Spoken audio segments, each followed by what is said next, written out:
بھی کہتے ہیں مجھے ایک آواز آئی، کوئی کہہ رہا ہے یا رسول اللہ، یا رسول اللہ، یا رسول اللہ صلی اللہ علیہ وسلم۔ عجیب آواز میں کوئی پکار رہا ہے، کوئی اپنی زبان میں پکار رہا ہے، یا رسول اللہ، یا رسول اللہ، یا رسول اللہ صلی اللہ علیہ وسلم۔ کہا ہم نے دیکھا ایک ہرن حضور کو پکار رہی ہے، ایک ہرن حضور کو پکار رہی ہے، یا رسول اللہ صلی اللہ علیہ وسلم مدد فرمائیے۔ میرے آقا صلی اللہ علیہ وسلم قریب جاتے ہیں، دیکھتے ہیں وہ ہرنی، اسے کسی نے باندھا ہوا ہے، اسے رسیوں سے جکڑا ہوا ہے۔ ہرنی کہتی ہے یا رسول اللہ صلی اللہ علیہ وسلم، آقا میری مدد فرما دیجئے، میرا یہ مالک ہے، اس نے مجھے یہاں باندھا ہوا ہے، میرے دو چھوٹے چھوٹے بچے ہیں، پیاسے ہیں، بھوکے ہیں، میں جانا چاہتی ہوں اس پہاڑ کے پیچھے، وہ بچے ہیں، میں انہیں دودھ پلانا چاہتی ہوں، یا رسول اللہ صلی اللہ علیہ وسلم، آقا میری مدد فرمائیے، سفارش کر دیجئے، اس مالک کو بتائیے چند لمحے دے دے، چند ساتیں دے دے، میں جاؤں گی، دودھ پلاؤں گی، دودھ پلا کر واپس آ جاؤں گی،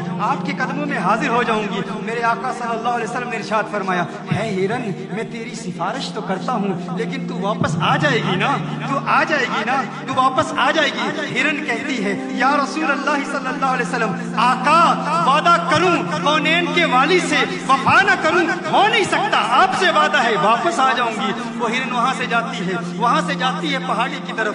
میرے آقا صلی اللہ علیہ وسلم انتظار کیوں کر رہے ہیں؟ اس ہرن کے مالک کے پاس کھڑے انتظار کیوں کر رہے ہیں؟ کیونکہ میرے آقا ہرنی کے لیے بھی رحمت ہے، اس کے مالک کے لیے بھی رحمت ہے، اس کے مالک کے لیے بھی رحمت ہے۔ وعدہ کیا ہے اس ہرنی نے، ہرنی جاتی ہے، لوٹ کر آتی ہے، ٹانگیں میرے آقا صلی اللہ علیہ وسلم کی بارگاہ میں یوں پھیلا دیتی ہے، یا رسول اللہ صلی اللہ علیہ وسلم، آپ کی غلام ہوں، حاضر ہوں، واپس آ گئی ہوں۔ میرے آقا نے ارشاد فرمایا، اس نے مجھ سے وعدہ کیا تھا، وعدہ وفا کیا، اب میں تجھے کہتا ہوں کیا تو یہ ہرنی بیچتا ہے، مجھے بیچے گا؟ اس نے کہا یا رسول اللہ صلی اللہ علیہ وسلم، آقا ہم آپ کے، ہمارا مال آپ کا، آپ لے جائیے، یہ آپ کی ہے۔ میرے آقا نے فرمایا تو نے مجھے ہبہ کر دی، تو نے مجھے دے دی، ہے ہرنی جا، اب میں تجھے آزاد کرتا ہوں، اب میں تجھے آزاد کرتا ہوں۔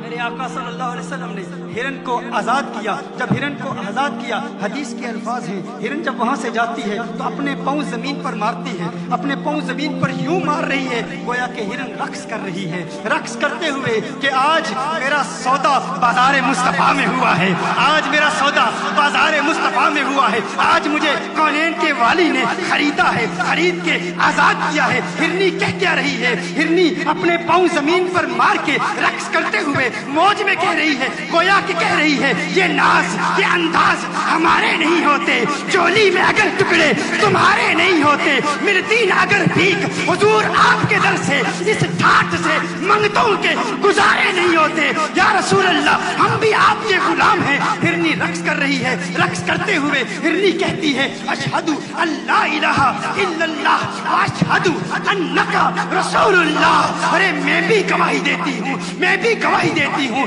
جس کونین کے والی کو ہرنی کے بچوں کی بھوک اور پیاس کا درد ہے، وہ دہشت کا پیغمبر نہیں ہو سکتا، وہ دہشت پھیلانے والا نہیں ہو سکتا۔ اشہد ان لا الہ الا اللہ واشہد انک رسول اللہ۔ ارے میں ہرنی ہو کر سمجھتی ہوں یہ پیغمبر امن ہے، یہ پیغمبر عاشقی ہے، یہ پیغمبر محبت ہے، یہ پیغمبر رواداری۔